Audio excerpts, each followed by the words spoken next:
Bir teknoloji milyonerinin elindeki devasa servetle ne yapmasını beklersiniz? İşte bu anlatıda tüm o beklentileri yerle bir eden bir adamın, Marcel Lebron'un hikayesine ve onun vicdanından doğan o inanılmaz projeye yakından bakacağız. Şöyle bir düşünelim. Klasik senaryo aslında belli değil mi? Göl kenarında harika bir villa, bembeyaz bir yat, son model lüks arabalar. Ama işte bu hikayede olan şey bunların hiçbirine benzemiyor. Gördüğünüz gibi beklenen o şatafatlı yaşamla onur üzerine inşa edilmiş bir köy arasındaki bu keskin zıtlık hikayemizin sadece başlangıcı. Ve işte karşınızda hikayemizin kahramanı Marcel Lebron. Kendisi teknoloji şirketini satarak 300 milyon doları aşan muazzam bir servetin sahibi oluyor. Yani bu hayal edebileceğiniz hemen hemen her şeyi satın alabilecek, hatta çok daha fazlasına yetecek bir para. Ama Marcel, zenginliğin o alışıldık pırıltılı yolundan gitmek yerine bambaşka bir yönü tercih etti. Onun hikayesi bir lüks ve gösteriş öyküsü değil, çok daha derin, çok daha anlamlı bir arayışın hikayesi.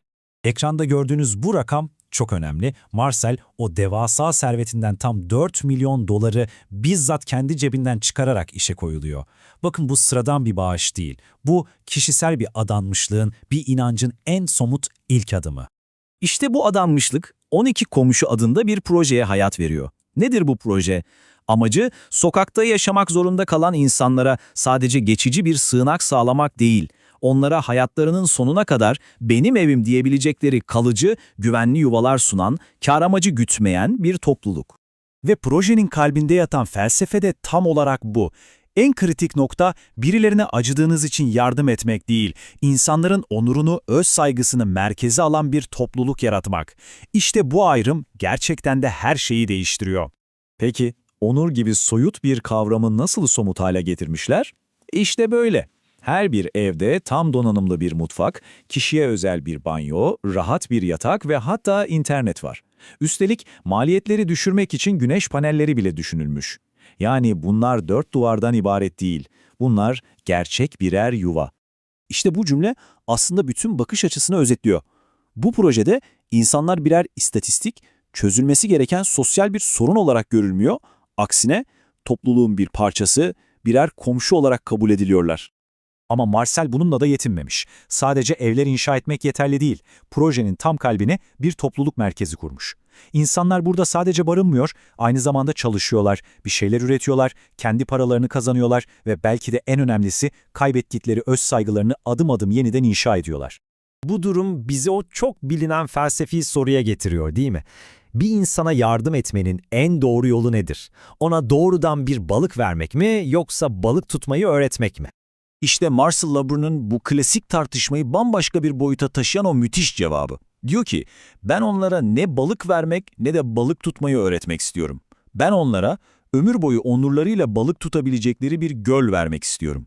Bu vizyonun ne kadar bütünsel ve ne kadar derin olduğunu gösteriyor. Marcel'in tek başına yaktığı o küçücük kıvılcım çok kısa bir sürede büyüyerek adeta bir meşaleye dönüştü. Tamamen kişisel bir vicdan muhasebesiyle başlayan bu proje artık çok daha büyük bir etki yaratmaya başladı.